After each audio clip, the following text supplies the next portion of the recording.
Hello, mga kamaster, maraming salamat po sa lahat ng tumatangkilik ng Number 1 Supreme Warrior. Paki-follow and subscribe mga master para sa mga susunod pang mga kabanata. Number 1 Supreme Warrior. Kabanata 4001. Nang makita iyon ni Golden, nanlamig ang buong katawan niya. Para siyang nawalan ng ama, imposible. Hindi ito dapat mangyari. It's not fair. Nauna ang pangalan ni Gerald kaysa kay Golden at nauna sa pwesto. Nakuha nilang dalawa ang tig-3 puntos, ngunit hindi iyon ang pakialam ni Golden sa sandaling iyon. Ang pinakamahalagang bahagi ay ang katotohanan na ang mga resulta ng asong iyon ay mas mahusay kaysa sa kanyang sarili. Hindi ito matanggap ni Golden. Bigla siyang lumingon, at ang kanyang mga mata ay parang lalabas na sa kanilang mga saksakan habang nakaturo kay Gerald. Hindi ito patas. Ang aming mga resulta ay hindi naiiba sa iyo, kaya bakit ka nakatayo sa itaas? Ang isang bagay ay dapat na may mali sa mga patakaran. Ang pagsubok ay hindi isinasagawa ng maayos. Panipi. Nagpapagaling pa si Gerald ng mga sandaling iyon. Ang kanyang mukha ay mapatla pa rin, ngunit siya ay lubos na masigla salamat sa kanyang mga resulta. Matapos marinig ang sinabi ni Golden, ngumisi siya at tumaas ang ulo. Anong biro? Huhusgahan mo lang ang iba ng may ganoong katwiran sa sarili dahil sa pananalita mo sa mga tuntunin kanina, ngunit ano ang ginagawa mo ngayon? Sa tingin mo ba ay mas patas at makatarungan ka kaysa sa sinaunang bayani na lumikha ng mga patakarang ito? Biglang namula ang mukha ni Golden habang iniisip iyon. Ito ay talagang isang biro. Kanina, napakamatuwid ng sarili ni Golden, ngunit nang turn na niya, ganoon din ang ginawa niya. Napalunok si Golden. Para siyang kakakain lang ng bomba at anumang oras ay maaaring sumabog. He clenched his teeth viciously as he glared at Gerald. Hindi siya natuwa sa resulta at hindi siya sang-ayon dito. Hindi siya matatalo kay Gerald. Dapat may problema sa pagsubok. Sigurado siya dito, ngunit hindi niya ito maipahayag. Kung tutuusin, pagkatapos ng sinabi niya kanina, pagtatawanan lang siya kung sakaling tumutol siya sa resulta. Malamig ang ekspresyon ni Gerald. Siya ay lubos na nagalit din. He scoffed and said, Golden, hindi ko alam kung saan mo nakuha ang lahat ng iyong kumpiyansa. Paano ka sigurado na hindi ako mas mahusay kaysa sa iyo? Bakit walang ibang pinahihintulutang maging mas malakas kaysa sa iyo? Ikaw ba ang pinakamalakas na tao sa mundo? Sa tuwing nakikita-kita, umaarte ka na parang ikaw ang pinakamagaling. Ang yabang mo na parang walang makakahawak sa iyo. Akala mo natural lang iyon, pero ang tingin ng iba sa iyo ay isang ganap na biro. Alam ko kung bakit palagi kang mayabang din. Ang lahat ay dahil sa Star Continent ka. Ang Warriors ng Star Continent ay pinagsama-sama mo tulad ng mga aso na nasasaktan mo. Nagkaroon na silang dalawa ng kanilang mga alitan bago ito. Pinahintulutan ni Gerald si Golden sa buong panahon upang maiwasan ang anumang hindi kinakailangang gulo, ngunit patuloy itong itinulak ni Golden. Naunawaan niyang magpapatuloy lamang ang paglala ni Golden kung hindi siya tinuturuan ng leksyon. Gustong sampilan ni Gerald si Golden sa mukha. Hindi na niya kailangang tiisin ang lahat ng iyon. Lumakad paarap si Gerald na nakataas ang ulo, na nagsasabing, hindi pinansin ng iba ang mga hamon mo dahil malakas ka. Sa tingin mo ba ay natatakot o nirerespeto ka ng iba dahil lang sa napakayabang mong kumilos? Para ka kasing aso na hindi bibitaw sa oras na may kagatin ka. Ayaw lang nila ng gulo. Nagrereklamo ka pa na hindi patas ang resulta tapos nakita na nating lahat na parang mas malakas ka sa aming lahat. Hayaan mo akong bigyan kita ng isang piraso ng payo. Gumising ka, hindi ka ganun malakas, panipi. Marami dito na mas malakas kaysa sa iyo. Hindi ka binabaliwala ng iba dahil malakas ka, kundi dahil nakakainis ka. Kabanata 4002. Ang mga salita ni Gerald ay halos nagpahayag kung ano ang iniisip ng lahat doon. Palaging mababa ang tingin ni Golden sa iba. Natural, ang pag-arte ng ganoon ay nagdulot sa kanya ng galit ng iba. Gayunpaman, walang nagnanais ng anumang salungatan sa kanya. Ito ay hindi dahil sa lakas ni Golden, ngunit sa halip ay ang katotohanan na siya ay isang inis na hindi maaaring alisin ng sinuman. Ang bawat isa ay may mga bagay na dapat gawin, at ang walang kabuluhang salungatan na tulad niyan ay isang kumpletong pag-aaksaya ng oras. Mabigat ang paghinga ni Golden ng mga sandaling iyon. Maging ang kanyang ekspresyon ay medyo nabaluktot ng mahigpit ang kanyang mga ngipin na tila ball ang sesubog na. Lahat maliban kay Gerald ay tumingin sa kanya at matalinong umatras. Walang nagsalita. Kung tutuusin, anumang bagay ang maaaring ganap na makapagpapahina kay Golden sa sandaling iyon. Baka mabaliw pa siya. Kumuyam ang ngipin ni Golden at tinuro si Gerald, Gerald, makinig ka dito. Simula ngayon, mortal na kaaway na tayo. Mag-iingat ka sa hinaharap. Huwag mo akong bigyan ng pagkakataon. The moment I get a chance, I won't let you go. Kahit ang paghihiwalay mo ay hindi magiging sapat para sa akin. Matapos sabihin iyon, hindi siya nagdalawang isip na magtaas ng boses at sumigaw, simula ngayon, kalaban ka na ng Star Continent. Lahat ng warriors mula sa Star Continent ay tututukan ka. Halata namang kinasusuklaman ni Gul'dan ang loob ni Gerald. Kahit na ang paghiwalayin si Gerald ay hindi sapat para masiyahan si Gul'dan. Napaawang ang labi ni Gerald. Inihanda na niya ang sarili pagkatapos ng sinabi niya kanina. Sa paraan ng pagkilos ni Gul'dan, walang paraan na pabayaan siya ni Gul'dan. Tumawa si Gerald at walang pakialam na sumagot, ikaw pa ba talaga ang nasa posisyon para puntiryahin ako? Dapat ingatan mo muna ang sarili mo. Akala mo ba hindi ko kilala kayong mga warriors from the Star Continent na hindi maganda? Napakaraming kaiyahiya at kasuklam-suklam na mga bagay ang ginawa mo at nakakuha ng galit ng lahat.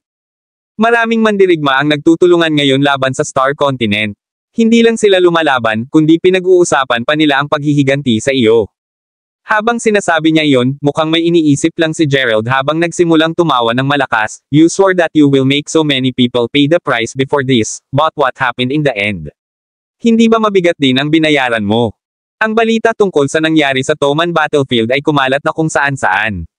Isang mandirigma sa tuktok ng Star Continent ang sinubukang maghiganti kay Jack, ngunit nauwi sa pagkawala ng kanyang buhay. Nakakatuwa. Ang pagtatangka ni Triton na patayin si Jack at nauwi sa pagpatay ni Jack sa halip ay kumalat na sa lahat ng dako. Sinadya ni Jack ang iba na ipakalat ang balita. Matapos kumalat ang impormasyon, halos lahat maliban sa mga mandirigma mula sa Star Continent ay nakita ito bilang isang kumpletong biro. Pagkatapos ng lahat, ang mga mandirigma mula sa Star Continent ay nagkaroon ng masamang bahagi ng napakaraming tao bago ito. Karamihan sa mga mandirigma ay hindi nagustuhan ang mga mula sa Star Continent. Gayunpaman, nag-aalala sila tungkol sa mapilit na pag-target sa mga mandirigma mula sa Star Continent, kaya iniwasan nila ang anumang gulo sa kanila. Sa sandaling sinabi ni Gerald ang mga katagang iyon, medyo marami na ang nandoon na nagpipigil ng tawa. Siyempre, hindi sila magsisimulang tumawa ng malakas, ngunit itinulak nila ang kanilang pagtawa. Gayunpaman, iyon pa rin ang naging dahilan upang sumabog sa galit si Gul'dan. Ang mga boses na iyon ay parang mga karayom na tumutusok sa puso ni Gul'dan. Nikatikip siya ng ngipin habang nakatingin sa mga nagtatawanan bago niya muling tinignan si Gerald. Parang gusto niyang kainin sila ng buhay. Gayunpaman, gaano man siya kaagresibo, hindi man lang ito natakot kay Gerald. Nanunuya si Gerald habang patuloy na sinasabi. Ang warriors mula sa Star Continent ay ang pampublikong kaaway ngayon. Hindi ka magkakaroon ng oras upang makitungo sa akin. Sa itaas nito, hindi ako isang mahina. Galing din ako sa isang makabuluhang background. Kung maglakas loob ka bang gumawa ng isang paglipat laban sa akin, ipapaalam ko sa aking mga kapwa alagad upang tugisin ka hanggang wakas, at makikita natin kung sino sa atin ang magwawakas. Sa sobrang galit ni Gul'dan ay sisubog na ang puso niya. Iniisip niya kung ano ang mali sa kanyang swerte noong araw na iyon. Kung hindi, bakit siya napunta sa parehong espasyo ng mga taong iyon? Sa puntong iyon, bigla niyang naramdaman na hindi niya kayang daigin si Gerald kahit anong sabihin niya. Sa halip, lalala lang ang ugali ni Gerald. Sa sobrang galit ni Gul'dan nanginginig ang buong katawan. Pagkaraan ng ilang sandali, sa wakas ay sinabi niya, huwag kang masyadong masiyahan sa iyong sarili. Ito ay isang maliit na bagay lamang para sa Star Continent. Pagkatapos nating harapin ito, pagkatapos ay oras na para sa iyo na mamatay. Kabanata 4,003.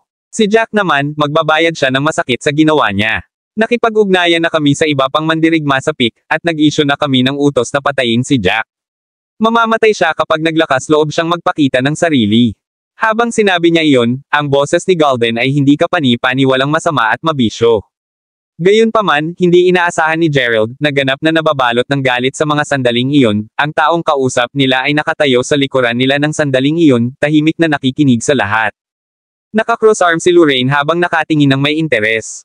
Nang bigla niyang marinig na ang Star Continent ay nagtatrabaho kasama ang iba pang mga mandirigma sa tuktok at naglabas na ng utos na patayin si Jack, nagulat siya.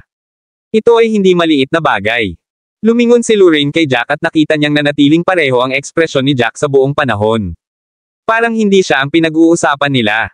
Napaawang ang labi ni Lorraine, hindi alam ang sasabihin. Gayunpaman, hindi siya umimik ng matagal. Pagkaraan ng ilang sandali, sinabi niya kay Jack sa mahinang boses, Jack, nagtutulungan sila at sinusubukan kang patayin. Paano natin ito haharapin sa susunod? Napataas ang isang kilay ni Jack nang biglang pumulupot ang kanyang mga labi sa isang malabong ngiti. Natigilan si Lorraine ng mga sandaling iyon. Paanong nakangiti si Jack sa ganitong oras? Mahinahong sabi ni Jack, nagmamataas lang siya ngayon. Gusto niya ba akong bayaran ang halaga? We should make sure he pay the price too. Mamaya, pumunta ka na lang at huwag pansinin ang lahat. Siguraduhin mo lang. Ginagalit mo siya hanggat maaari. Subukan mong patayin siya sa frustration. The moment na sinabi ni Jack na nabigla na naman si Lorraine.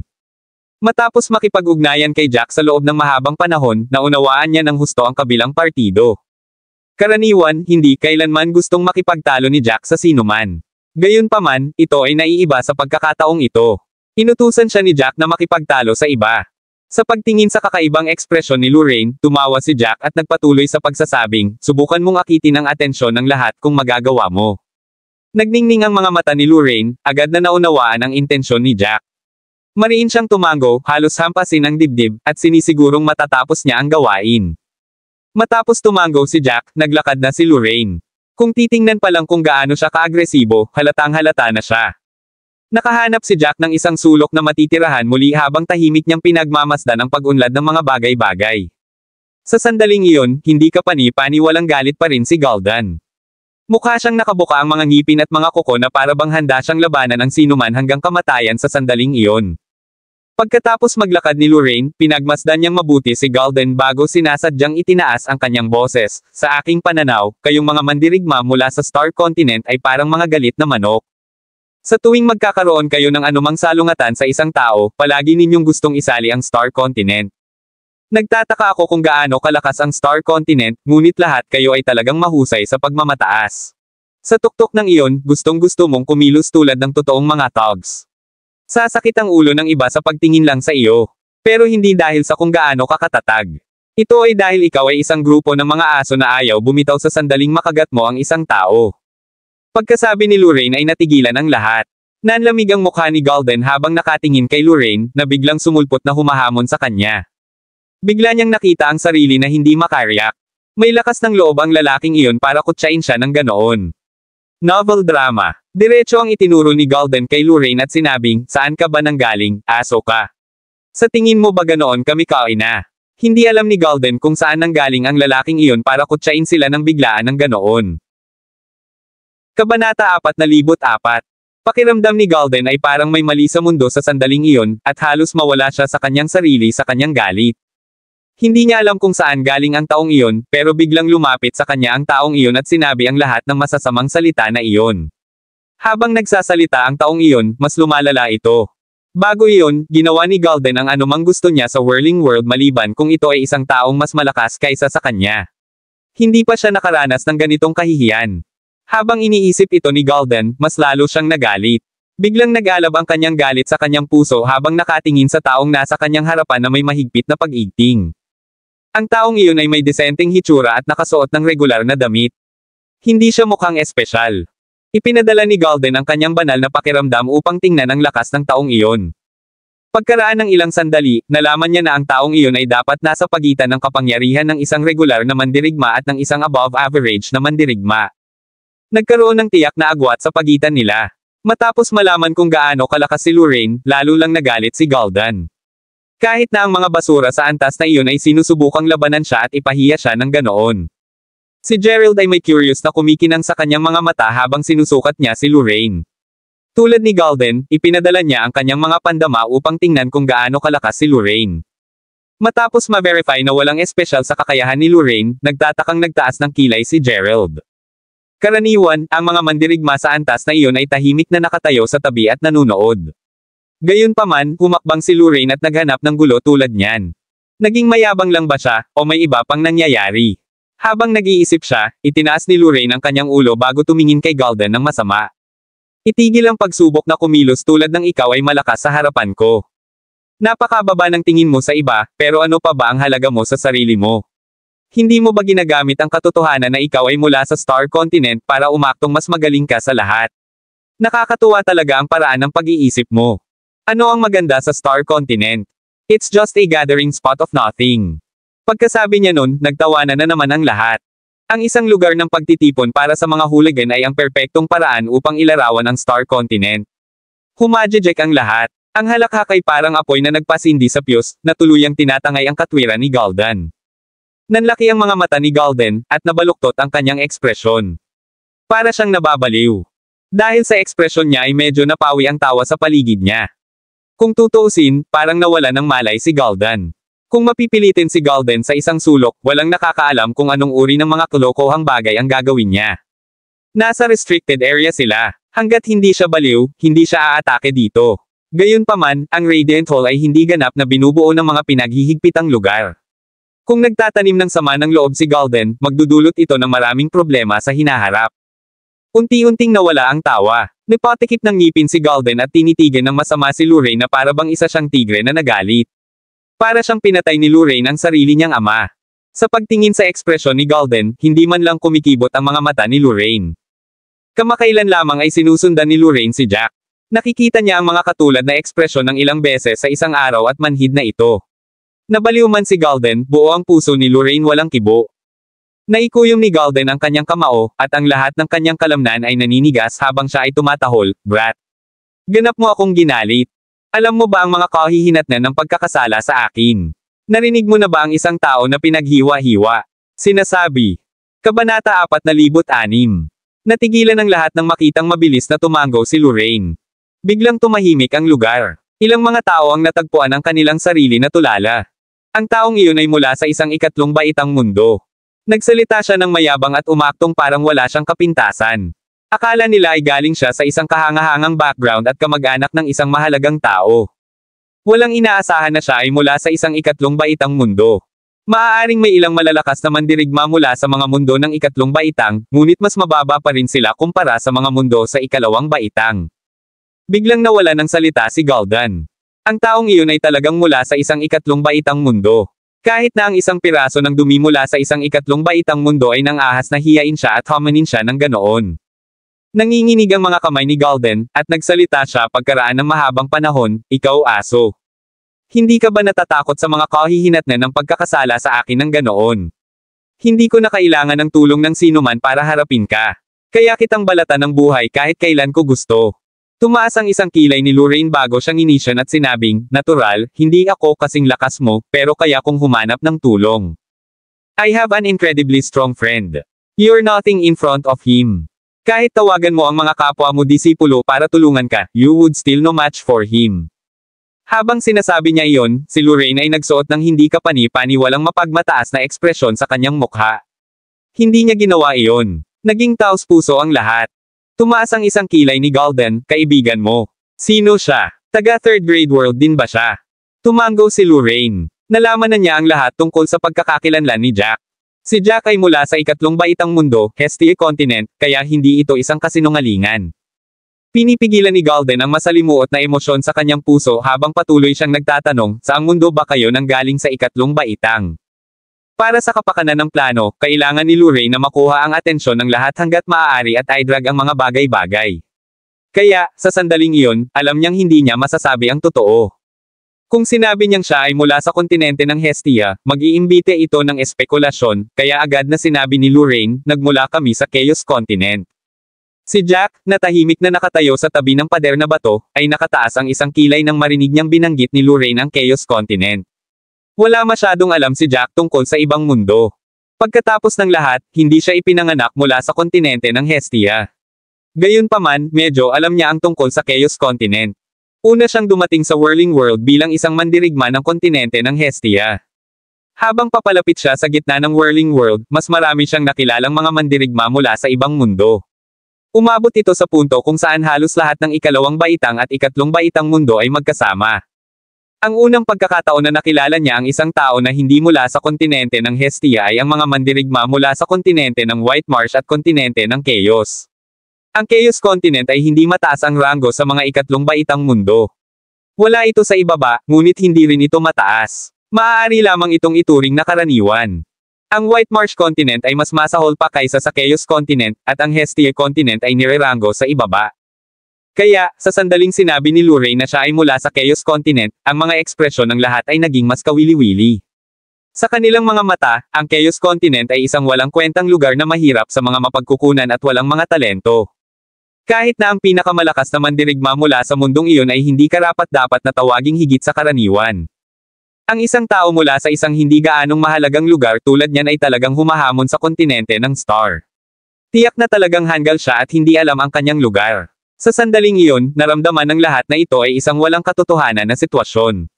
Sa simula, natagpuan ng lahat ang kanilang mga sarili na sumasang-ayon sa kanya.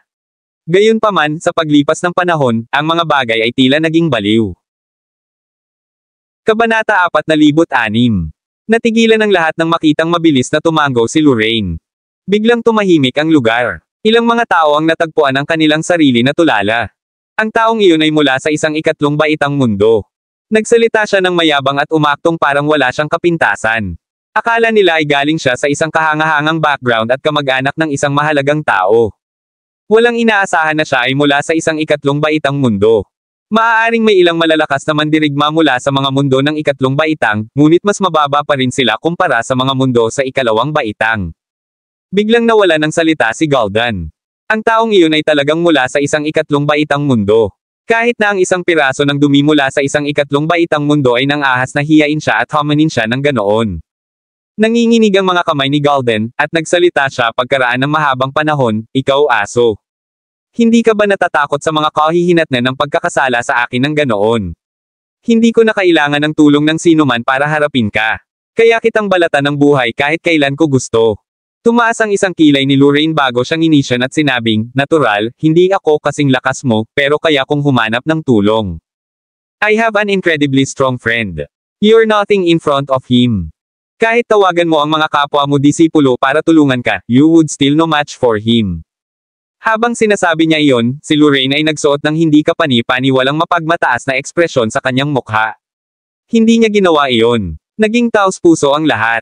Tumaas ang isang kilay ni Gul'dan, "Kaibigan mo. Sino siya? Taga third grade world din ba siya?" Tumango si Lorraine. Nalaman na niya ang lahat tungkol sa pagkakakilanlan ni Jack. Si Jack ay mula sa ikatlong baitang mundo, Hestia Continent, kaya hindi ito isang kasinungalingan. Pinipigilan ni Gul'dan ang masalimuot na emosyon sa kanyang puso habang patuloy siyang nagtatanong, "Saang mundo ba kayo nanggaling sa ikatlong baitang?" Para sa kapakanan ng plano, kailangan ni Lorraine na makuha ang atensyon ng lahat hanggat maaari at i-drag ang mga bagay-bagay. Kaya, sa sandaling iyon, alam niyang hindi niya masasabi ang totoo.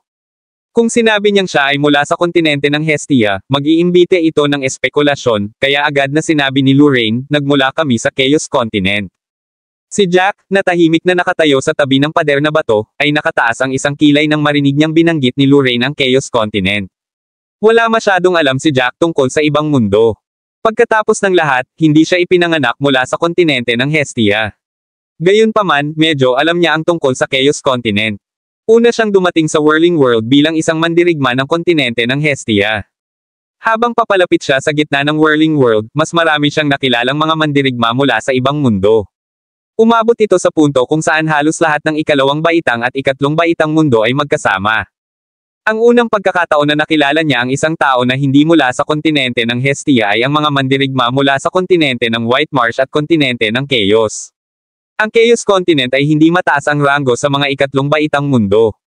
Wala ito sa ibaba, ngunit hindi rin ito mataas. Maaari lamang itong ituring na karaniwan.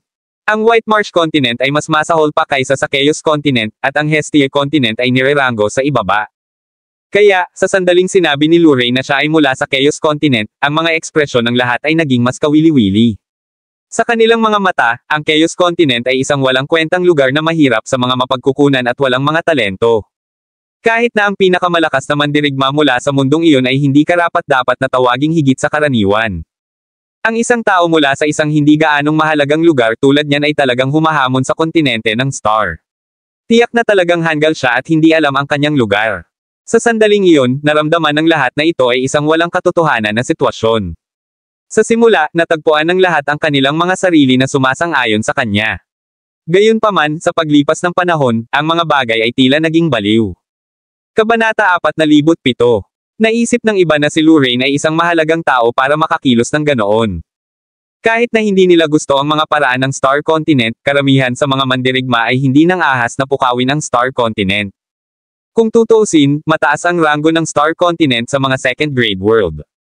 Puno sila ng mga mapagkukunan at talento at may maraming mandirigma na higit sa karaniwan. Mayroon din silang ilang mandirigma sa tuktok. Kahit na ang mga naruroon ay hindi nang ahas na galitin ang mga mandirigma mula sa Star Continent bilang mga mandirigma mula sa Second Grade World, ngunit ang taong ito mula sa Chaos Continent, isang Third Grade World, ay talagang nang ahas na gawin ito. Hindi maintindihan ng mga taong iyon ang sitwasyon. Sa sandaling iyon, nagsimulang tumawa ng malakas si Gul'dan. Gayunpaman, hindi sinsero ang kanyang pagtawa. Nakikita ng kahit sino ang galit na pilit niyang pinipigilan. Ang lalaking nauna sa kanya ay hindi lamang walang katotohanan, ngunit isang kumpletong biro. Naisip ni Gul'dan na ang lalaki ay kumilos ng mayabang dahil nagawa niyang i-back up ito, ngunit ito ay naging ganap na naiiba sa kanyang naisip. Tumingin si Gul'dan kay Lorraine, na wala nang sasabihin. Naiintindihan ko na. No wonder so much respect your friend. You must be the strongest person from the Chaos Continent. Tumaas ang isang kilay ni Lorraine at same time na tumango, mabilis itong kinilala. Hindi na napigilan ni Gul'dan ang pagtawa niya. Sa dami ng tawa niya, mas exaggerated ang inasal niya. Nagsimula pa siyang yumuko sa pagtawa, na para bang narinig niya ang pinaka-nakakatawang bagay sa mundo. Tahimik na tumingin si Lorraine kay Gul'dan na tumatawa. Hindi naman gaanong nagbago ang ekspresyon niya. Pagkatapos ng pagtawa ni Gul'dan, sinabi niya, hindi ako makapaniwala kung gaano ka mapagmataas na kumikilos. Sino ang nagbigay sa iyo ng mga guts na maging mayabang? Kaya, isa ka lang mangmang na tanga na hindi alam ang tamang lugar mo. Ang alam mo lang ang katotohanan na ikaw ang pinakamalakas sa sarili mong pananaw. Panipi. Pagkasabi ni Gul'dan, nag-react na rin yung iba.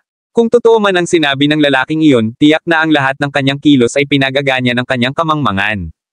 Masyado silang nakasanayan na maging hari sa isang maliit na lugar tulad ng Chaos Continent at pakiramdam nila ay walang kapantay sila saan man. Kaya naman sila ay kumilos ng buong tapang at lumampas sa linya sa kanilang pananalita. Malamig na sabi ni Gul'dan, maaari mo lamang tawagin ang iyong sarili na bayani sa gitna ng basurahan. Wala kang kwenta tao, isa kang basura. Sino sa tingin mo ang kaibigan mo na iyon? Sa tingin mo ba magagawa mo ang lahat ng gusto mo dahil lang sa tabi mo siya? What a joke. I'll tell you this right now. Kapag nagpakita ang kaibigan mo, papatayin ko siya sa isang suntok lang. Sa sinabi niyang iyon, ang atensyon ng lahat ay nasa Lorraine at Gul'dan. Walang nakapansin sa isang lalaking nakasuot ng berdeng damit na nagsasagawa ng pagsusulit. Si Jack ay nagsimulang bumuo ng mga selyo ng sunod-sunod, at ang hindi mabilang na mga seal ay umikot habang sila ay nagsama-sama, na bumubuo ng Soulburst Ring sa kanyang harapan. Ang Soulburst Ring ay naiilawan ng madilim na pulang ron sa paligid nito. Napakatagal na nagsasalita si Lorraine, ngunit nang makita niya si Jack sa harap ng pader na bato, bigla siyang sumigaw, nandito ang kaibigan ko. Natigilan si Gul'dan nang sabihin iyon ni Lorraine. Nandoon ang inaakalang kaibigan ng lalaki. Tuwang-tuwa si Gul'dan. Hindi niya alam kung saan nakuha ng lalaking iyon ang kumpiyansa na kumilos ng mayabang sa harap niya. Gayunpaman, dahil naroon ang kanyang kaibigan, maaari niyang sampilan ang lalaki sa mukha sa harap mismo ng lahat. Kahit bawal silang lumaban sa restricted area, nagagawa pa rin niyang iparamdam sa tanggang iyon kung gaano kalaki ang agwat sa pagitan nila sa pamamagitan ng pagsubok.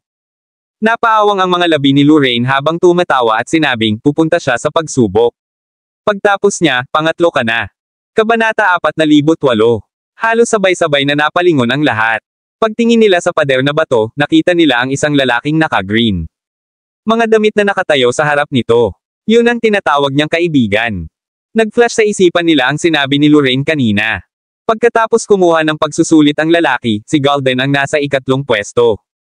Iyon ay isang paghahabol. Ang lahat ay sabik na tumingin sa mga vortex ng enerhiya. Nang makita nila ang estado ng mga vortex ng enerhiya, lahat ay nagyelo sa lugar. Naririnig sila na sumirit, at marami sa kanila ang nagmura. Walang makapaniwala sa kanilang nakikita. Ang lahat ng siyam na energy vortex ay kumikinang na maliwanag na dilaw. Nangangahulugan iyon na ang lahat ng mga vortex ng enerhiya ay napuno. Natigilan ang lahat sa sandaling iyon. Marami sa kanila ang nagtaka kung nanaginip ba sila. Lahat ng enerhiya sa vortex ay napuno. Ito ba ay totoo? Nangangarap ba ako? May isang tao na talagang pinamamahalaan upang punan ang lahat ng mga ito. Oh my God! Kailangan kong mangarap. Bulalas ng isang tao. Yung lalaking may malaking tainga na kanina pa nagrereklamo ay nanlaki ang mga mata niya na halos malaglag na ang mga eyeballs niya. Napag-isipan pa niya na imposibleng mapunan ng sino man ang lahat ng siyam na vortex ng enerhiya, ngunit nasasaksihan niya ito sa sandaling iyon. Malalim na nakaukit sa kanyang isipan ang eksena, at sa sobrang tuwa ay halos makagat niya ang kanyang dila. Matapos mapunan ang mga vortex ng enerhiya, sa wakas ay tumigil si Jack. Ang siyam na energy vortex ay muling tumahimik, at ang pangalang Northwoods ay lumitaw sa itaas pagkatapos huminto si Jack. Pinatatag siya nito sa unang pwesto at nakakuha siya ng 9 na puntos. Napuno ng hindi makapaniwala ang lahat sa nakita. Nang dumaan na sa mga pagsubok, natural na alam nila na hindi sila makakakuha ng anumang mga puntos kung hindi nila ganap na mapunan ang mga vortex ng enerhiya. Gayunpaman, ang taong iyon sa Northwoods ay nakakuha ng 9 na puntos. Nangangahulugan ito na napuno niya ang lahat ng 9 na energy vortex. Natahimik ang buong silid. Parang biglang napatikip ng bibig ang lahat, at walang makapagsalita. Si Golden ay parang natulala. Diretso niyang tinitigan ang pangalan at nakita ang number 9 sa tabi nito. Mas alam niya kaysa sa sinuman kung ano ang kinakatawan ng numero. Nanginginig ang mga kamay ni Golden, ngunit hindi iyon dahil sa galit. Ito ay dahil sa gulat. Sa sandaling iyon, isang pamilyar na boses ang narinig muli. Tumawa si Lorraine at sinabing, "Kaibigan ko yan. Di ba sabi mo kaya mo siyang patayin sa isang suntok lang? Pumunta ka at subukan mo ngayon din." Ang mga salitang iyon ay tila hindi kapani-pani walang nakakahiya sa sandaling iyon. Ang pagpatay sa isang mandirigma na nakapagpuno ng 9 na energy vortex. Mabaliw siya kung gagawin niya iyon. Ang taong iyon ay talagang isang mandirigma sa tuktok. Kung hindi, walang paraan na magagawa ito. Natural, alam niya kung gaano kahirap ang pagsubok matapos itong pagdaanan. Kahit na naubos lahat ng meron siya, 3 energy vortex lang ang napunan niya. Napuno lamang niya ang ika-5 bahagi ng ika-4 na puyo ng tubig. Hindi siya masyadong nasiyahan sa resulta, ngunit ito ay lubos na kamangha-manghang sa harap ng lahat. Kung ikukumpara sa taong nasa harapan niya, wala siya. Nang mga sandaling iyon, nasa pangalawang pwesto na ang pangalan ni Gerald. Gayunpaman, wala siya sa mood na bigyang pansin ang pagbabago ng kanyang ranking sa sandaling iyon. Kung tutuusin, masyado siyang nabigla para gumana ng maayos ang isip niya. Nanigas ang buong katawan ni Golden. Para siyang sinasakal. Namumula ang kanyang mukha na parang anumang oras ay hihimatayin na siya sa kawalan ng oxygen. Tumaas ang isang kilay ni Jack, ngunit may bigla siyang naramdaman nang maglabas siya ng isang bilog na token mula sa mustard seed. Kabanata 4,900. Ang bilog na token ang binigay sa kanila ng mga nakamaskara na caretakers nang pumasok sila sa Radiant Hall. Sa sandaling iyon, umiinit ang bilog na token. Biglang lumabas ang number 9 dito. Nagtaas ng kilay si Jack. Tulad ng naisip niya, ang mga puntos ay lubhang kapaki-pakinabang. Nang magsara ang Radiant Hall, ang mga puntong iyon ay maaaring gamitin upang ipagpalit sa hindi mabibaylang kayamanan. Kung hindi sila kapaki-pakinabang, hindi sila maitatala sa round token. Pagkatapos ng lahat, sinusubaybayan ng round token ang mga pagkakakilanlan ng bawat kalahok. Itinago ni Jack ang bilog na token at tumalikod para harapin ang iba.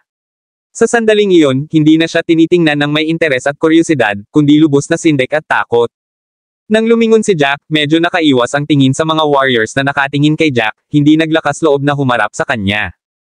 May nagsimula pang bamulong, sa wakas ay nakatagpo na ako ng isang mandirigma sa tuktok. Ang mga mandirigma sa tuktok ay ganap na mga Diyos sa mata ng mga regular na mandirigma. Sa tuwing naririnig nila ang tungkol sa mga mandirigma sa tuktok, sila ay naging hindi kapani-pani walang interesado. Karamihan sa mga regular na mandirigma na pumasok sa Radiant Hall ay nangarap na maging isang mandirigma sa tuktok. Pumasok sila dahil gusto nilang baguhin ang kanilang kapalaran at maging icon ng paghanga. Kahit na ang pagiging isang mandirigma sa tuktok ay ang kanilang pangarap, karamihan sa kanila ay hindi kailanman magkakaroon ng pagkakataon na makilala ang isa sa kanilang buhay. Pagkatapos ng lahat, ang mga mandirigma sa tuktok ay hindi lamang lumitaw kahit saan. Maliit na minorya lamang ng mga mandirigma sa Whirling World ang maaaring tumayo sa tuktok. Ang mga mandirigma sa tuktok ay binubuo ng wala pang 1,000 ng mga mandirigma doon. Higit pa rito, ang mga mandirigmang iyon ay kadalasang natipon sa Toman City, at hindi makihalubilo sa mga regular na mandirigma. Kaya, ang mga regular na mandirigma ay nakakapag-usap lamang tungkol sa mga mandirigmang ito sa tuktok, ngunit hindi nakatagpo ni isa. Iyon ang unang pagkakataon na karamihan sa mga kalahok na iyon ay nakakita ng isang mandirigma sa tuktok. Puno sila ng paghanga, at may kaunting takot din sa kanilang mga puso. Ang lahat ng mga komplikadong emosyon ay naruroon. Napatikip ng ngipin si Gerald. Hindi ito ang unang pagkakataon na nakatagpo siya ng isang mandirigma sa tuktok, ngunit ito ang unang pagkakataon na nakita niya ang agwat sa pagitan niya at ng isa sa kanila. Ito ay ang parehong pagsubok, ngunit ang lahat ng kanyang pinamamahalaang gawin ay sindihan ang ika-4 na enerhiya puyo ng tubig, na makuha ito sa isang kapat ng paraan.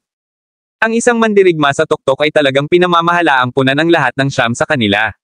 Pagkatapos niyang gawin iyon, hindi siya nagpakita ng mga palatandaan ng pagkahapo. Sa halip, mukhang marami pa siya sa tangke. Kung ikukumpara sa kung gaano ito nakakapagod para kay Gerald, ito ay isang ganap na naiibang sitwasyon. Siya ay napuno ng paghanga sa katotohanang iyon lamang at nais na maging isa sa kanila kahit na higit pa. Bahagya siyang napabuntong hininga habang sinasabi sa mahinang boses, "Is this a warrior at the peak?" So, warriors at the peak are this powerful. Nanlaki ang mga mata ni Mason habang diretsyong nakatingin kay Jack. Siya ay hindi gaanong emosyonal kaysa sino man doon. Mapanganib para sa kanya na mag-sign up sa Radiant Hall. Inilagay niya ang kanyang buhay sa linya upang baguhin ang kanyang sariling kapalaran. Nais niyang makalusot at maging isang mandirigma sa tuktok na hinahangaan ng lahat. Nang makita niya ng personal ang isang mandirigma sa tuktok, labis na nasasabik si Mason na nagsimulang tumibok ng mabilis ang kanyang puso. Sinumpa niya sa kanyang sarili na kailangan niya maging isang mandirigma sa tuktok. Gagawin niyang magbago ang isip ng lahat ng tumitingin sa kanya. Si Gul'dan, sa partikular, ay tinuya siya ng walang anumang reserbasyon noon. Kahit na nanatiling tahimik si Mason, labis siyang nasaktan sa mga sinabi. Lahat ng nangyari kanina ay malalim na nakaukit sa isipan ni Mason. Kabanata 4010. Sa sandaling iyon, tahimik siyang nanumpa na tiyak na magiging katulad siya ni Northwoods. Marahas niyang aapakan ang lahat ng tumitingin sa kanya noon. Sisiguraduhin niyang mapapatunayan niyang mas magaling siya. Kitang-kita ni Jack ang lahat ng kanilang pananibik. Hindi siya nagabala pang tumingin sa ibang kalahok kundi kay Gul'dan. Gumapang ang kanyang mga labi sa isang malabong ngiti. He looked completely unfazed na parang hindi man lang siya kinakausap ni Gul'dan kanina. Panay ang lakad ni Jack at dahan-daang lumapit kay Gul'dan. Malakas na tumibok ang puso ni Gul'dan habang hindi niya namamalayan ang isang hakbang pabalik. Ngumisi si Lorraine habang pinagmamasdan kung paano nagbago ng tuluyan ang ugali ni Gul'dan. Napakayabang niya noon, ngunit nanginginig siya sa takot ng mga sandaling iyon. Malamig na nagsalita si Jack, "Gusto mo ba akong bayaran?" Napalunok si Gul'dan habang marahas na umiling, "Hindi naman sa ganon. Sir, huwag niyo na pong pansinin yan. Kanina lang ako nagsasalita ng kalokohan. Sabi ng kaibigan mo, galing ka raw sa Chaos Continent kaya naman ako ay walang alam. Kung alam kong ganito kakalakas, hindi ako maglalakas loob na magsalita ng ganyan." Sa sandaling iyon, talagang nasa takot si Gul'dan. Wala na siyang pakialam kung paano siya tingnan ng ibang tao. Alam na ang lalaking nasa harapan niya ay isang mandirigma sa tuktok, kung gayon ang pagiging matigas ang ulo niya ay mag-aanyaya lamang ng kamatayan sa kanyang sarili, at maging sanhi ng kaguluhan para sa kontinente ng Star. Si Jack lamang ang nagdulot ng labis na kalungkutan sa Star Continent. Kung si Gul'dan ay nagdala ng isa pang problema sa Star Continent, kung gayon kahit ang sarili niyang mga tao ay hindi siya bibitawan, lalo pa ang lalaking nasa harapan niya. Kahit galit na galit siya kanina ay hindi naman siya nasaktan. Ang taong nasa harap niya ay tunay na isang mandirigma na nakatayo sa tuktok kahit na hindi niya matukoy ang aktwal na lakas ng taong iyon dahil sa kanyang kakulangan ng karanasan at kasanayan. Gayunpaman, ang sinumang maaaring maabot ang antas na iyon ay hindi madaling makitungo.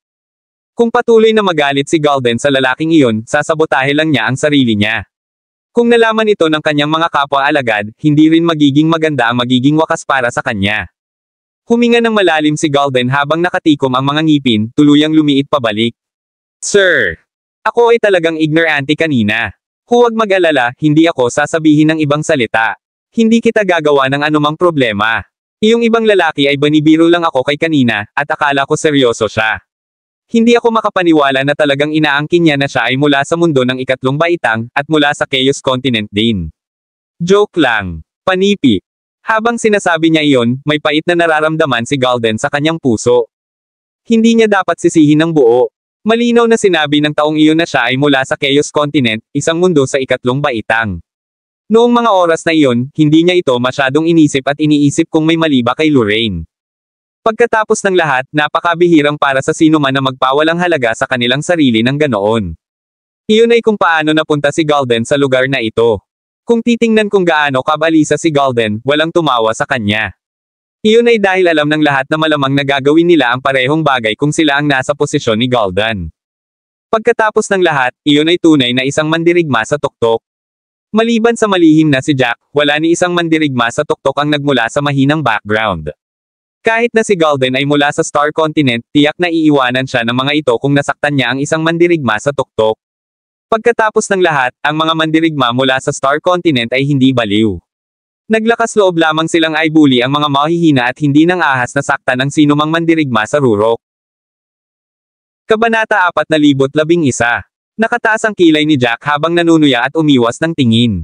Dahil takot na takot ang lalaking iyon, walang saysay na idiin pa niya ang bagay na iyon. Higit pa rito, sila ay nasa isang restricted area kung saan ipinagbabawal ang pag-atake. Dahil iyon ang kaso, nagpasya si Jack na huwag pansinin si Gul'dan. Sa sandaling iyon, ang siyam na energy vortex ay nagsimulang kumikinang sa isang maliwanag na dilaw na umaakit sa atensyon ng lahat. Ang 29 na kalahok ay tumingin sa parehong oras upang makita ang mga puyo ng tubig na gumagalaw sa pader na bato. Nagsimula pa silang gumawa ng mga kaluskos. Pagkaraan ng ilang sandali, humiwalay ang siyam na energy vortex mula sa pader na bato at nagsimulang umikot at nag-fuse sa gitna ng hangin. Pagkaraan ng ilang sandali, ang siyam na vortex ay naging tatlong mahinang dilaw na ilaw na dahan-daang lumapit sa nangungunang tatlong kalahok. Iniunat ni Jack ang kanyang kamay at hinawakan ang bagay na nakabalot sa liwanag. Pagkahulog nito sa palad niya, unti-unting nawala ang liwanag. Isang soul energy herb ang lumitaw sa harap ng lahat. Kasabay nito, ang mga gantimpala sa pangalawa at pangatlong lugar ay ginawa rin. Diyos ko! Isa itong soul energy herb. Ang isang bagay na ganoon ay hindi mabibili kahit sa labas ng mundo, lalo pa ang umiikot na mundo. Hindi ako makapaniwala na ang unang lugar ay nakakuha ng napakagandang kayamanan. Tiyak na hindi. Tingnan mo si Gerald. 2 piraso ng purple gold. Hindi ba napakalaking agwat sa pagitan ng mga gantimpala? Sa pagtingin sa tatlong gantimpala, ang lahat ay hindi na manatiling kalmado. Ang unang lugar ay ginantimpalaan ng isang kamangha-manghang kayamanan, ang soul energy herb. Ito ay hindi mabibili ng salapi. Ayon sa alamat, ang soul energy herb ay tumubo lamang sa isang lugar na hindi kapani-pani walang madilim at puno ng batas ng kaluluwa. Ang mga lugar na iyon ay napakahirap mabuo, at ang paghahanap ng soul energy herb doon ay mas mahirap. Kaya imposibleng maglagay ng presyo sa soul energy herbs. Ito ay isang kayamanan na hinahangad ng lahat. Kung ikukumpara ang first place at second place rewards, ang lahat ay hindi nakaimik dahil ang pangalawang pwesto ay ginantimpalaan lamang ng 2 pirasong purple gold. Katumbas ito ng 20 milyong espiritong kristal. Ang bilang ng mga espiritong kristal ay hindi dapat singhutin, ngunit kumpara sa soul energy herb, ito ay napakatindi ng pagkakaiba. Ang isang soul energy herb ay nagkakahalaga ng 12 piraso ng purple gold habang ang pangalawang pwesto ay nakakuha lamang ng 2 piraso. Napakalaki ng pagkakaiba noon. Biglang tumahimik ang lahat. Ang pangalawa at pangatlong lugar ay walang gaanong pagkakaiba. Ang ikatlong pwesto ay ginawaran ng 1 piraso ng purple gold. Tiningnan ni Gul'dan ang piraso ng lilang malamig na iyon at nakaramdam ng kakaibang lamig. Ang gantimpala na iyon ay nagparamdam sa kanya na parang isang payaso.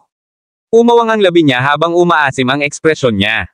Ang piraso ng purple na ginto na iyon ay naramdamang mainit kahit hawakan, kaya mabilis niyang inilagay ito sa kanyang storage space. Mas mabagal lang si Gerald kaysa kay Gul'dan. Pakiramdam niya ay napakalaki rin ang agwat sa pagitan ng mga gantimpala. Kahit na siya ay nasa pangalawang lugar at higit na mas mahusay kaysa sa iba, nakaramdam pa rin siya ng kahihiyan. Napahiya siya na hindi siya interesado sa gantimpala. Natakpin ng berdeng hamog ang daan, at natigilan si Lorraine.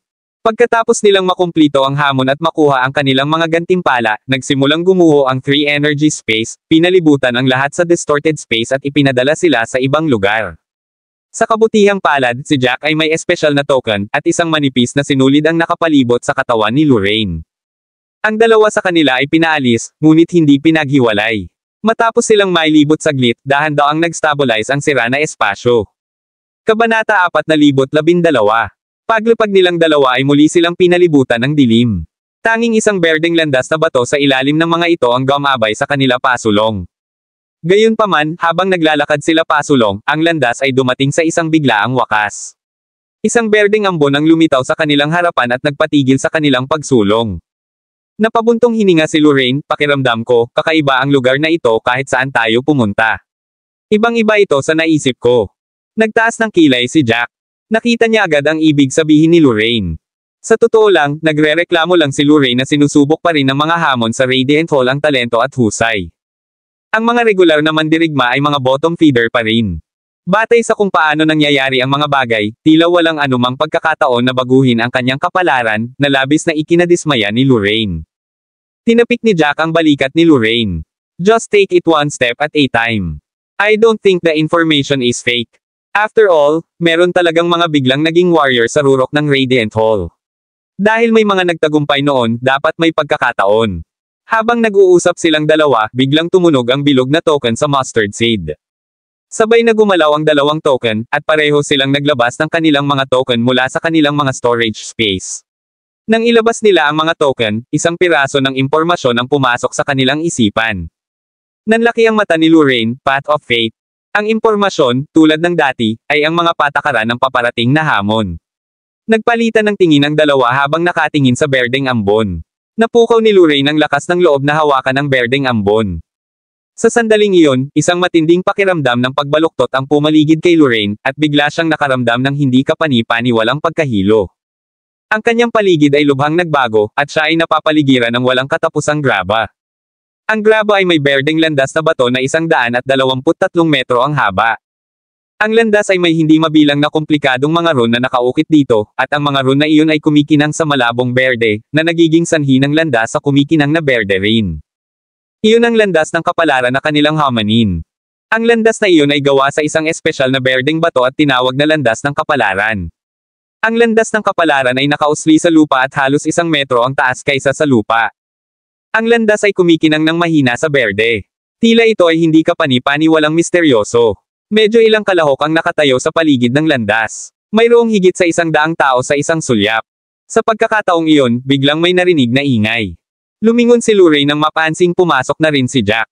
Pagkatapos tumingin si Jack sa paligid, sinabi niya, ang landas ng kapalaran ay 123 metro ang haba, at mayroong 123 kalahok. May espesyal bang kahulugan ang bilang na ito?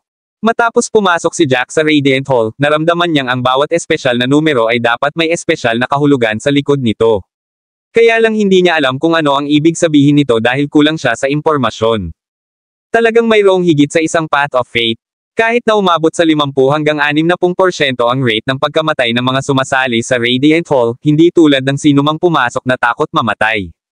Sa halip, nagkaroon sila ng napakalaking pag-asa at nais nilang samantalahin ang pagkakataong baguhin ang kanilang kapalaran. Mayroong humigit kumulang 100 tao doon, na isang hindi kapani-paniwalang maliit na porsyento ng mga mandirigma na nag-sign up. Katulad ng 3 energy space dati, dapat maraming Paths of Fate. Kabanata 4013. May malaking scroll sa dulo ng Path of Fate, at puno ito ng mga pangalan. Ang bilang sa likod ng kanilang mga pangalan ay kumakatawan sa mga puntos na nakuha nilang lahat. Sa sandaling iyon, isang mandirigma na nagngangalang Blunt ang nangunguna. Mayroon siyang 6 na puntos sa Path of Fate, at ang pangalawang pwesto, si Jax, ay may 5 puntos. Pagtingin sa higanteng balumbon, natigilan si Lorraine. Nagtataka siyang tumingin kay Jack at sinabing, nagsimula na. Hindi pa lahat nandito. Hindi ba dapat 123 kalahok muna ang lugar? Sa tingin ko, mahigit 100 lang ang nandito ngayon. Hindi pa nga puno, pero nagsimula na ang hamon. Hindi lamang nagsimula ang hamon, ngunit mayroon ding mga ranggo ng mga kalahok. Makahulugang tiningnan ni Jack ang napakalaking scroll na iyon at bahagyang tumango. Ang sitwasyon ay tila lumitaw kung ano ito. Kung tutuusin, sa impormasyong nakuha nila kanina, walang mga paghihigpit sa hamon na nagsisimula lamang kapag nandoon na ang lahat. Napabuntong hininga si Lorraine, this time, mahihirapan kang itago ang identity mo. Sinadya ni Jack na magdulot ng mga problema kay Golden si Lorraine, ngunit hindi lang ito dahil naging masyadong mapagmataas si Golden at ininsulto si Jack. May iba pang dahilan. Ang pinakamahalagang dahilan ay gusto ni Jack na maakit ng alitan ang atensyon ng lahat. Habang nagtatalo sila, kikilos si Jack at dadaan sa pagsubok. Sa oras na tumingin ang lahat, ang tanging nakita nila ay siyam na lit up energy vortex. Wala sa kanila ang nakakita sa pamamaraan na ginamit ni Jack. Ginawa iyon ni Jack dahil gusto niyang itago ang kanyang pagkatao. Hindi siya simpleng tao sa sandaling iyon. Ang mga mandirigma sa taluktok ay nakita siyang parang tinak sa kanilang tagiliran. Sa sandaling magkaroon sila ng pagkakataon, tiyak na susubukan nilang alisin siya. Napilitan siyang gumawa ng mga plano para doon. Gayunpaman, ang hamon na nasa harapan niya sa sandaling iyon ay nagpahirap sa kanya na itago ang kanyang pagkakakilanlan sa parehong paraan. Sa bagay, napakaraming tao ang nakatayo doon. Kahit na may nagdulot ng eksena, mahirap maakit ang atensyon ng lahat. Higit pa rito, ang Path of Fate ay isang espesyal na hamon. Hindi tulad ng dati na kailangan lang niyang kumilos. Minsan, kumunat ang noo ni Lorraine at sinabing, magiging problema ito. Ang mga patakaran ng Path of Fate ay medyo simple. Ang mga naghahamon ay kailangang lumakad mula sa simula ng landas ng kapalaran at maabot ang dulo nito. Gayunpaman, sa sandaling tumapak sila sa landas ng kapalaran, itutulak sila pababa ng mga likas na batas. Habang lumayo sila, mas mataas ang pressure. Ads by Pop Future. Kailangang i-activate ng mga challenger ang kanilang tunay na enerhiya at gawing purong enerhiya ang kanilang mga diskarte, pinuprotektahan ang kanilang mga katawan at gamitin ito upang labanan ang mga natural na batas. Kung mas malakas ang isang tao, mas mahusay nilang magagawang labanan ito. Ang taong maaaring umabot sa dulo ay natural na hindi mahina. Gayunpaman, napakahirap na itago ang kanyang pagkakakilanlan sa hamon na ito. Pumirma si Lorraine, wala akong maisip ngayon. Walang imik si Jack habang nakatingin sa berdeng path of fate na may seryoso at kalmadong ekspresyon. Sa pagtingin sa kanya, halatang okupado ang iniisip ni Jack. Matalinong nagpasya si Lorraine na hindi matakpan ang mga iniisip ni Jack. Sa sandaling iyon, biglang nagkaroon ng malakas na kaguluhan sa unahan. Ang ilang mga tao ay tila nag-uusap tungkol sa isang bagay na masinsinan. Matalas ang tenga ni Lorraine, at nahuli niya ang pagbanggit ng pangalan ni Jack. Pinag-uusapan nila si Jack. Napalingon si Lorraine at may nakita kaagad na pamilyar. Ang taong iyon ang gustong maging strategist ni Jack ngunit tinanggihan, si Lionel Simmons. Sa sandaling iyon, tila nasa sabik si Lionel, at ang kanyang mga kamay ay aktibong gumagalaw kung saan-saan. Nakakunot ang noo ni Lorraine habang naglalakad. Sa sandaling iyon, bumalik din si Jack sa realidad. Tumingin siya sa umaasenso na si Lorraine bago tumingin kay Lionel. Nagpasya siyang lumapit na rin sa mga tao. Kabanata 414. Tumaas ang boses ni Lionel, at mariin at emosyonal na sinabi, kaya kung tumulong lang sana si Jack, hindi sana napakaraming patay. Nanood lang siya ng napakaraming tao ang namatay. Maaari siyang tumayo at maging isang pinuno sa kung gaano siya katanyag, ngunit nagpasya siyang huwag pansinin ang lahat ng ito. Hindi siya umasenso para pamunuan ang mga survivor na nawalan ng pag-asa at lumaban sa mga taong iyon. Nagkaroon siya ng mga salungatan sa kanila, ngunit tumanggi pa rin siyang gawin ito. Walang ibang dahilan kung hindi ang pagmamaliit niya sa mga regular na mandirigma. Bukod doon, napaka-selfish niya. Malinaw na mas kasuklam-suklam pa siya kaysa sa mga taong iyon. Narinig ni Jack ang bawat isa sa mga salitang iyon at medyo nabigla sa kanila. Ano ang sinasabi niya? Si Jack ang dapat sisihin sa hindi pagtulong at sa panunood ng mga taong iyon na mamatay. Ilang saglit lang natulala si Jack bago niya dahan-daang napagtanto ang eksaktong sinasabi ni Mason. Pagkatapos na sabihin iyon ni Mason, medyo tumango ang mga tao bilang pagsang-ayon, pakiramdam na tama si Mason. Kailangang panagutin ni Jack ang napakaraming tao na namamatay din. Sa pagtingin sa maraming tao na sumasang-ayon sa kanya, mas nasasabik si Mason. Para siyang tagapagsalita nang muling tumaas ang kanyang boses at sinabing, si Jack ay hindi tanga. Nakipag-interact ako sa kanya dati. Siya ay isang hindi kapani-paniwalang matalinong tao, kaya nakita niya ang lahat ng mga scheme na iyon. Panipi. Malinaw na alam niya na ang lahat ay isang tukana, ngunit hindi niya sinabi sa sinuman ang tungkol dito, at naging sanhi ng lahat na lokohin. Sa huli, napakaraming tao ang namatay dahil doon. Kailangang maging heartblood. Nakolekta kapag ang biktima ay nasa ganap na takot. Gumamit ang mga taong iyon ng mga walang awa na pamamaraan para mag-arantya na makakakuha sila ng mas maraming heartblood hanggat maaari at naging sanhi ng pagkamatay ng maraming tao. Ang mga kapwa mo disipulo o kaibigan hindi sila dapat namatay. Nawalan lang sila ng buhay dahil cold-blooded si Jack. Habang sinasabi niya iyon, nagsimulang mamula ang mga mata ni Mason. Para bang nakikiramay siya sa mga biktima. Ang malungkot na hitsura sa kanyang mukha ay agad na nakuha ng maraming tao sa paligid niya na sumang-ayon sa kanya. Tama ka, masyadong makasarili si Jack. Malinaw na alam niya ang lahat, ngunit tumanggi siyang sabihin ito kahit kanino. Maaari niyang pangunahan ang lahat na labanan ang mga walang hiya at kasuklam-suklam na mga tao sa huli, ngunit hindi niya pinansin ang lahat. Wala siyang pinagkaiba sa mga taong iyon. Masiglang tumango si Lionel, tama. Siya ay nasa parehong bangka ng mga taong iyon. Walang pinagkaiba sa kanila. May mga salungatan siya sa kanila, ngunit ayaw niyang manindigan kasama ang mga regular na mandirigma. Kailangang maparusahan ang mga taong iyon. Dapat tayong magtrabaho para mabayaran sila. Lalo siyang nasasabik habang nagsasalita, at nagsimulang kumulo ang kanyang dugo. Medyo natuwa rin ang ilang tao, at malakas silang natuwa na babayaran nila si Jack. Iyon ay dahil si Jack ang naging sanhi ng pagkamatay ng mga kakilala nila sa Toman Battlefield. Kung tumulong si Jack, hindi sana umabot sa ganoong yugto ang sitwasyon. Mayroon silang mataas na moralidad, at sinisi nila si Jack sa lahat ng uri ng mga bagay, na tinawag si Jack na isang walang hiya at kasuklam-suklam na tao. Ang paninirang puri kay Jack at sa mga mandirigmang iyon sa tuktok dahil sila ay titigil sa wala para sa kanilang sariling kapakanan. Patuloy na sumigaw si Lionel, kailangan natin silang bayaran ng masakit na halaga. Saka lang sila titigil sa paggawa ng anuman sa atin at titigil sa pagtrato sa atin na parang hayop.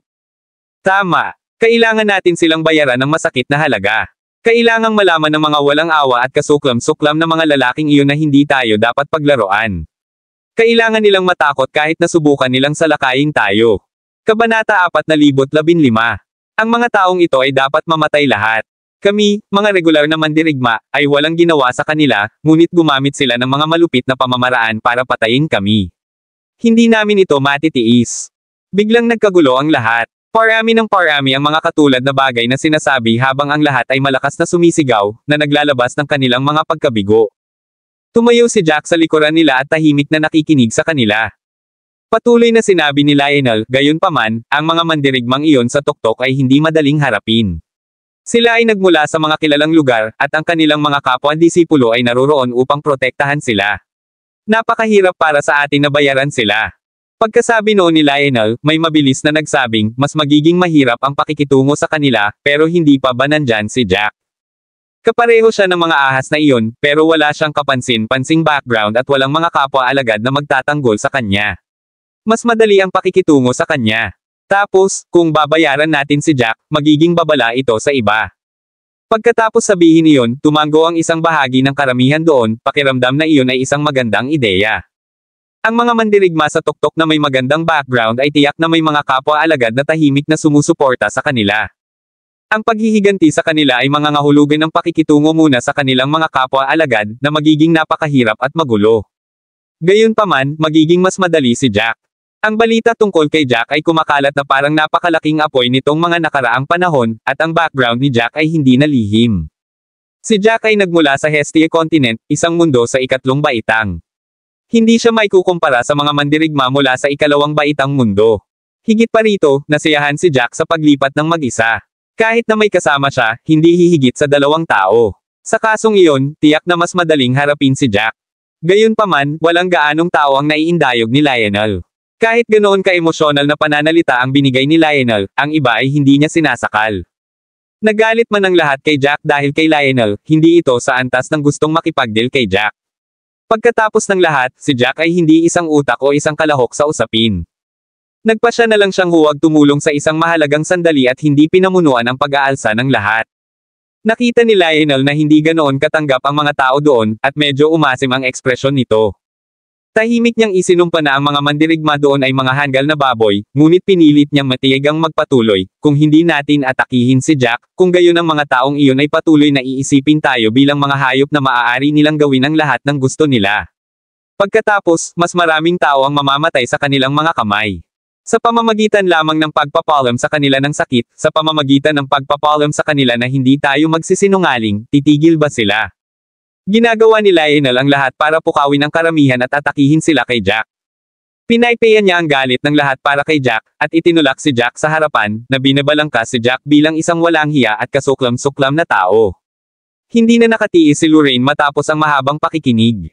Pakiramdam niya ay mawawala ang kanyang sarili sa kanyang galit kung patuloy siyang makikinig. Marami na siyang nakitang magaling sa pagbaluktot sa katotohanan noon ngunit hindi pa siya nakakita ng taong lumampas sa linya ng labis. Ginagamit ni Lionel ang kanyang pilak na dila para ganap na baluktutin ang katotohanan. Sa sobrang galit ni Lorraine ay magmumura na sana siya, ngunit hinawakan ni Jack ang braso niya at pinigilan siya. Sumulyap si Jack kay Lorraine at sinabi sa mahinang boses, ipaubaya mo sa akin ang lalaking iyon. Matapos makapasok sa Whirling World, si Jack ay patuloy na hinamon. Sa simula, magagalit sana si Jack. Gayunpaman, unti-unti niyang natutunang kontrolin ang kanyang emosyon. Bihira siyang magalit, ngunit sa pagkakataong ito, matagumpay na siyang nagalit ni Lionel. Ang kanyang isip ay nag-aapoy sa galit, ngunit ang kanyang ekspresyon ay kalmado pa rin sa ibabaw. Kabanata 4,016. Lumakad siya ng ilang hakbang pasulong, at ang malamig niyang mga mata ay nakatingin kay Lionel.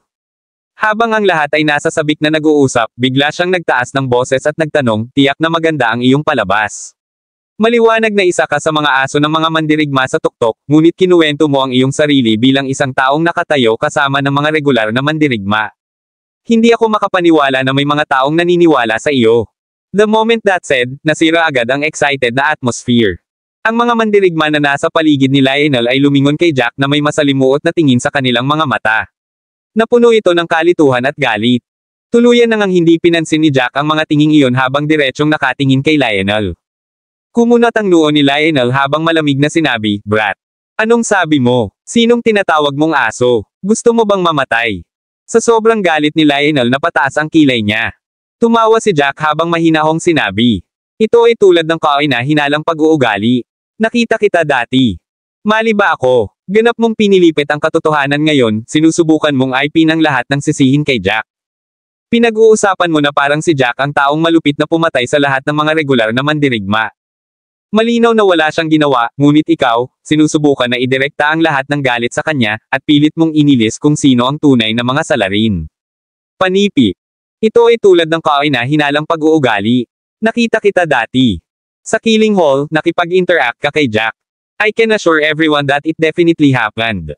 Noon, busy ka sa pagsuso sa kanya, gusto mong maging strategist niya, pero tinanggihan ka ni Jack. Kaya, tinapos mo ang pakikinig sa kanya at sinusubukan mong makuha ang iyong paghihiganti sa kanya. Ang nangyari ay bigyan ka ng pagkakataong na makapaghiganti. Iyon ang dahilan kung bakit masigasig mong sinusubukang makuha ang lahat na maghiganti kay Jack. Kanina, ang mga damdamin ng karamihan ay pinamunuan ni Lionel, at sila ay halos ganap na nabigla. Matagumpay na naidulot ni Lionel na magalit ang lahat kay Jack. Ang mga salita ni Jack ay nagsilbing paalala sa lahat. Sa pag-iisip ng mabuti, tiyak na medyo nasa sabik si Lionel. Mga ad ng pop future. Pinaikit ni Lionel ang kanyang mga mata habang pinandilatan si Jack, "Brat, saan ka ba nanggaling? Itigil ang pagsubok na gamitin ang iyong kalokohan upang malito ang lahat. Sinubukan kong makuha ang aking sarili na na-recruit dati, ngunit napagtanto ko kung anong uri ng tao si Jack ng maaga, at hindi na ako nais na gawin sa kanya.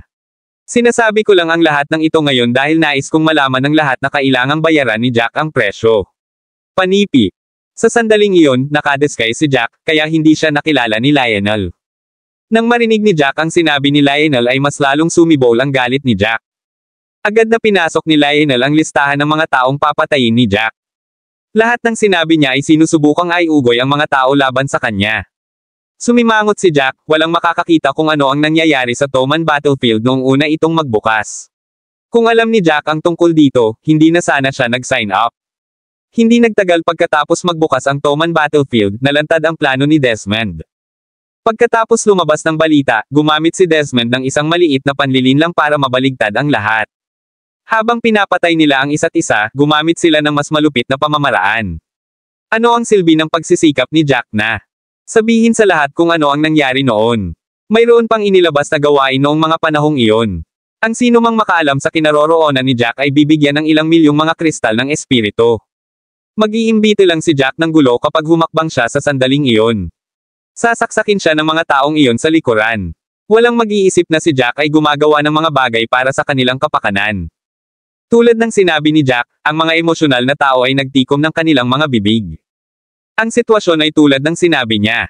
Gumamit lang ang panig ni Desmond ng kaunting lansihin, at karamihan sa mga mandirigma sa Toman Battlefield ay nagsimulang magpatayan sa isa't isa, na naging dahilan upang tumaas ang bilang ng mga namamatay. Kabanata 417. Kung si Jack ay nag-step up sa oras na iyon, ito ay halos pagpapakamatay. Ngumisi si Jack habang patuloy na sinasabi, ang mga regular na mandirigma sa Toman Battlefield ay hindi nagkakaisa. Kahit na si Jack ay umakyat, sa huli, upang gumawa ng isang bagay tungkol sa kabilang panig, maaari nilang saksakin si Jack sa likod anumang sandali. Walang paraan si Jack ay gagawa ng isang bagay na halatang masama para sa kanyang sarili maliban kung siya ay isang tulala. Lahat ng mga taong naunang pumupuna kay Jack maliban kay Lionel sa puntong iyon. Lahat ng sinabi ni Jack ay totoo. Ang mga regular na mandirigma ay hindi pa nagkakaisa. Hindi marami sa mga namatay sa Toman Battlefield ang namatay sa mga mandirigma sa tuktok at sa kanilang mga tauhan. Sa halip, pinatay nila ang isa't isa. Para sa kapakanan ng kanilang sariling mga benepisyo at mga gantimpala, sila ay nagpatayan ng walang pagpigil. Kinuha nila ang panganib at panganib sa kanilang sarili, kaya ang pagiging isang pinuno at pagtindig laban kay Desmond at sa iba ay isang bagay na gagawin lamang ng isang tanga. Sa wakas ay napagtanto nila na ang mga sinabi ni Lionel kanina ay walang kabuluhan. Sinusubukan lang niyang makaganti kay Jack. Ang mga resultang pinaghirapan ni Lionel na makuha ay ganap na nasira ng ilang salita. Inis na inihakbang niya ang kanyang mga paa. Tinitigan niya ng masama si Jack, ikaw lang. Bago pa man siya makapagpatuloy, pinutol siya ni Jack, natatandaan ko na tinatawag kang Lionel. Dapat ay mula ka sa Thousand Origins Continent. Medyo mataas ang rango nila sa mga second grade world. Dahil sinusubukan mong makamit ang hustisya para sa mga namatay, dapat kang sumulong at pangunahan ang lahat laban kay Desmond at sa kanyang mga tao. Kahit na hindi ka maglakas loob na atakihin ang sarili mo kay Desmond, dapat higit pa sa sapat ang iyong kakayahan para harapin ang mga nasasakupan ni Desmond. Bakit hindi mo gawin? Dahil sa mga salitang iyon ay namula ang mukha ni Lionel. Sumimangot si Jack bago lumingon sa mga kalahok, may mga alagad ba ang Searing Flame Clan mula sa Star Continent dito? Mayroon bang mga kapwa-disipulo ni Desmond? Gusto ng lalaking ito na pagbayaran kayong lahat. Gusto niyang guluhin kayo. Sa sandaling sinabi, agad na sinugod ni Lionel si Jack at tinuro ito, manahimik. Hindi ko sinabi na ay sanhi ng mga ito ng anumang problema. Huwag mo akong iframe para sa isang bagay na hindi ko pa nagawa. Tahimik na nakikinig si Lorraine, ngunit hindi na niya napigilan ang sarili sa pagtawa. Habang tumatawa, sinabi niya, lahat, tingnan mo ang totoong mukha ng lalaking ito. Sinusubukan lang niyang makipaglaban ang lahat pero kapag turn na niya, napakaduwag niya. Wala siyang pakialam sa mga regular na mandirigma. Tama ang kaibigan ko. Isa lang siyang aso na nagtatrabaho para sa mga mandirigmang iyon sa tuktok, sinusubukang itaboy ang galit ng lahat kay Jack. Sa sandaling sinabi niya iyon, ang lahat ay nagsimulang tumingin sa galit kay Lionel. Sa wakas ay napagtanto nila na ang naunang pag-uugali ni Lionel ay may problema. Dati, ang kalahok na kakadating lang ay sadyang nagtaas ng boses at sinabi sa mga mandirigma sa mga nasasakupan ng mga taluktok na gusto sila ni Lionel ng gulo, at agad na natarante si Lionel at pinigilan siya. Halata namang nagigilty si Lionel. Hindi siya handang masaktan ang mga taong iyon. Isa lang siya sa mga aso nila. Ang tanging sinabi niya ay upang patnubayan ang mga tao at gawin ito upang ang lahat ay pinupuntirya si Jack. Kabanata 418. Ngumisi si Lorraine habang nagpatuloy, lahat, huwag kalimutan na si Jack ay may mga salungatan laban sa mga mandirigma sa Rurok. Marami lamang sa mga pinakamahusay na mapagkukunan. Hindi nila nais na alisin ni Jack ang anuman dito. Panipi. Higit pa rito, walang kahangahangang background si Jack. Kahit na makipag-usap sila kay Jack, hindi sila mahihirapan hanggat namatay si Jack. Kaya naman sinusubukan nilang tanggalin si Jack. Gayunpaman, ayaw nilang gawin ito sa kanilang sarili. Ang pagtanggal kay Jack ay mangangailangan ng maraming panganib sa kanilang bahagi pagkatapos ng lahat. Isa talaga si Jack sa mga mandirigma sa Rurok. Kaya, sinusubukan nilang magalit ang masa. Gusto kanilang gamitin bilang kanilang sangla. Nagiging kanyan ka na. Nagising ang lahat sa sinabi ni Lorraine. Agad na napagtanto ng lahat ng mga mandirigma doon na talagang kakaiba ang mga kilos ni Mason noon, at ito ang perpektong paliwanag. Hindi nakakagulat na kumilos si Mason na parang nakikiramay siya sa mga regular na mandirigma, ngunit agad niyang itinanggi ang lahat ng magsalita ang bagong dating, sinusubukang kumilos na parang wala siyang ginawa. Isa lang siyang aso na nagtatrabaho para sa mga mandirigma sa tuktok, at sinisikap niyang gawing mga pawn ang lahat upang labanan ang kaaway ng mga taong tulad ni Desmond. Nakakita na sila ng mga katulad na pandaraya noon, gamit ang masa at naging dahilan ng kanilang pagpatay sa isa't isa. Sa pagkakataong ito ay ang parehong bagay. Nais nilang sirain ang relasyon ng masa at Jack habang inaani nila ang mga benepisyo. Nang mapagtonto ng lahat ang nangyayari, lahat sila ay galit na galit habang nakatitig kay Lionel. Itinabi ng isang matangkad na mandirigma ang mga mandirigma sa kanyang harapan habang naglalakad siya sa harap ni Lionel. Bago niya makita ang ginagawa ni Lionel, ang taong iyon ay labis na nagalit kay Jack dahil sa panghihikayat ni Lionel. Ang kanyang dalawang pinakamalapit na kapwa-disipulo ay parehong namatay sa Toman battlefield. Nagdulot iyon sa kanya ng maraming sakit, ngunit labis na galit din. Nakinig siya sa lahat ng sinabi ni Lionel sa madamdaming pananalita ng kabilang partido, at sa mga salita ni Lionel, sinimulan niyang kamuhian ang mga walang hiya at kasuklam-suklam na mandirigma na iyon. He wanted his revenge, he wanted those people to pay the price. Matapos maging malinaw ang lahat, sa wakas ay napagtanto ng taong iyon na ang inaakala niyang kakampi niya ay isang aso lamang na nagtatrabaho para sa mga walang hiya at kasuklam-suklam na mga tao. It was all just been a act before this, meant to fool them. Nikatikip ang ngipin ng matangkad na lalaki habang nakatitig kay Lionel. Parang gusto niyang sibakin si Lionel. Itinuro niya mismo si Lionel. Ikaw ay aso. Gaano ka manggahas na sabihin na si Jack ay nasa parehong panig ng mga taong iyon? Malinaw na ikaw ang nagtatrabaho para sa kanila. Ang isang tao na kasuklam-suklam na karapat dapat sa iyo ay higit pa sa pagiging basura. Sinubukan mong gamitin kami laban kay Jack. Gaano ka kasuklam-suklam? Panipi. Galit na galit siya kahit masakit ang puso niya.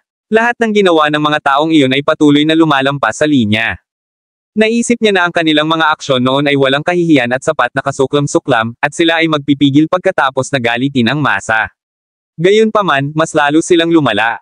Kahit na hindi na nila kailangan ang Heartblood, sinisikap pa rin nilang gamitin ang masa bilang pawns at Canyon Kumpay. Kung hindi dahil sa pagiging restricted area ang lugar, nakipaglaban siya hanggang kamatayan. Hindi man niya matalo si Lionel, sisiguraduhin niyang kukuha siya ng isang tipak kay Lionel. Ang iba ay pareho. Lahat ng galit nila kay Jack kanina lang ay nakadirekta kay Lionel. Kabanata 4019. Marami sa kanila ang naakay sa mga salita ni Lionel, at napuno sila ng galit at kahihiyan matapos nilang mapagtanto ang nangyari. Hindi sila makaatake sa sandaling iyon, ngunit nakakapagsalita pa rin sila, kaya nagsimula silang magmura. Aso ka, alam kong may mali kanina. Patuloy mong sinisikap na itulak ang lahat ng sisihin kay Jack, at sinubukan kaming salakayin si Jack. Malinaw na si Jack ang walang ginawa. Kaya sinubukan mo kaming gamitin bilang mga tool para harapin ang iyong kaaway.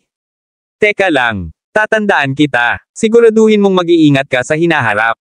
Huwag mo akong bigyan ng pagkakataon, dahil kung sakali man, sisiguraduhin kong babayaran mo ang presyo. Biglang nagbago ang ekspresyon ni Lionel sa mga sandaling iyon. Ang sitwasyon ay nahuli sa kanya ng ganap na wala sa bantay. Hindi siya makapaniwala na matapos ang pagsusumikap ay naging pantirya siya ng lahat. Sinubukan ni Lionel na sabihin ang isang bagay, ngunit natagpuan niya ang kanyang sarili na nawala ng mga salita. Iyon ay dahil alam na alam niyang wala nang maniniwala sa kanya, kahit anong sabihin niya. Huminga ng malalim si Lionel at tumingin sa hilaga. May maliit na grupo ng mga tao na nakatingin din sa kanila.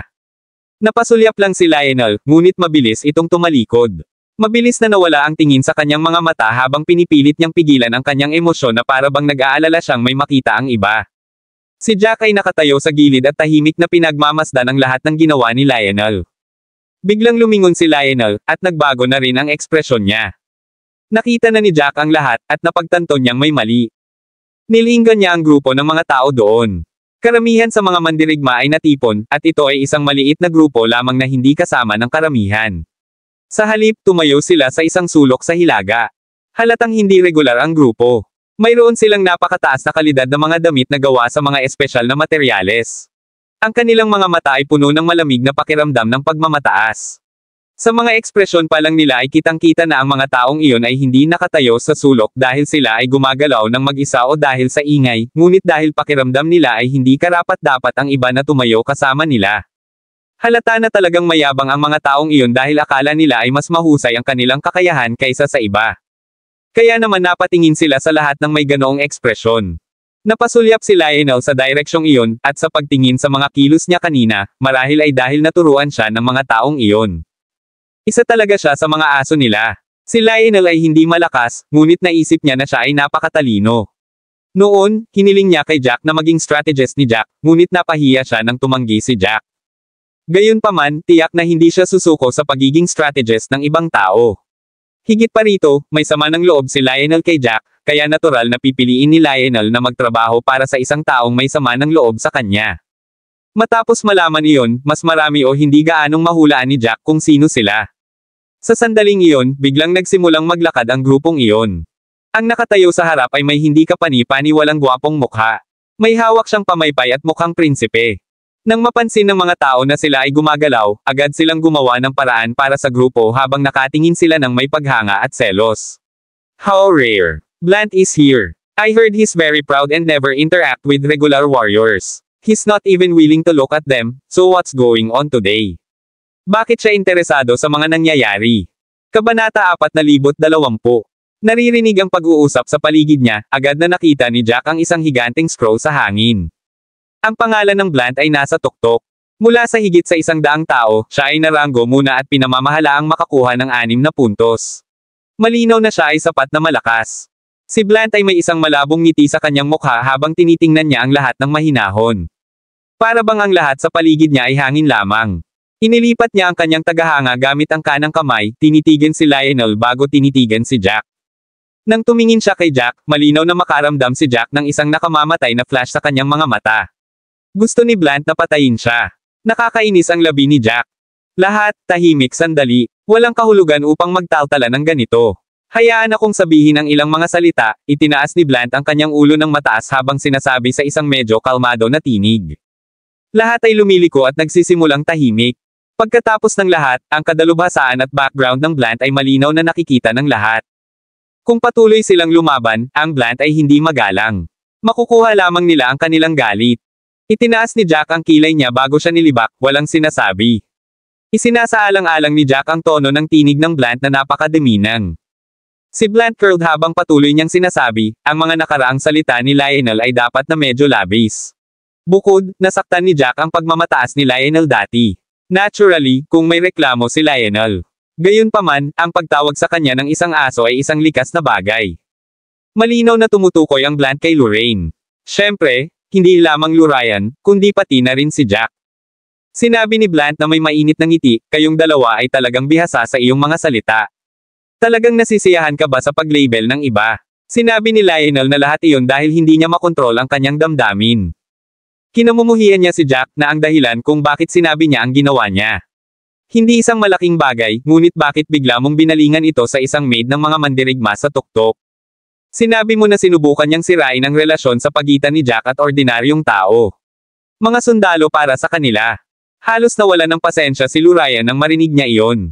Akala niya si Lionel ay mabuti sa pag-on ng katotohanan, ngunit wala siya kumpara sa Blunt. Sa ilang mga salita lamang, binago ni Blunt ang mga walang kahihiyan at kasuklam-suklam na mga aksyon bago ito ay isang problema ay nawalan siya ng kalmado.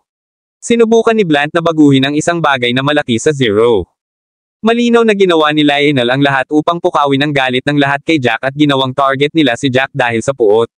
Gayunpaman, inakusahan pa sila ng Blunt na sinusubukan nilang bitag si Lionel. Ngunit galit na galit si Lorraine. Sinubukan niyang magtaltalan, napigilan siya ni Jack. Sa oras na iyon, kailangan nilang pigilin ang pagkawala ng pasensya.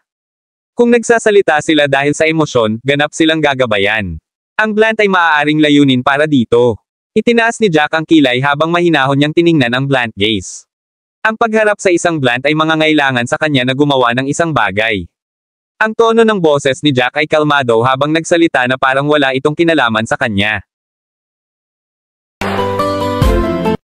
Maraming salamat mga ka-master sa walang sawang pagsusubaybay, isang like, share, and subscribe naman dyan mga ka-master. Abangan ang susunod pang mga kabanata.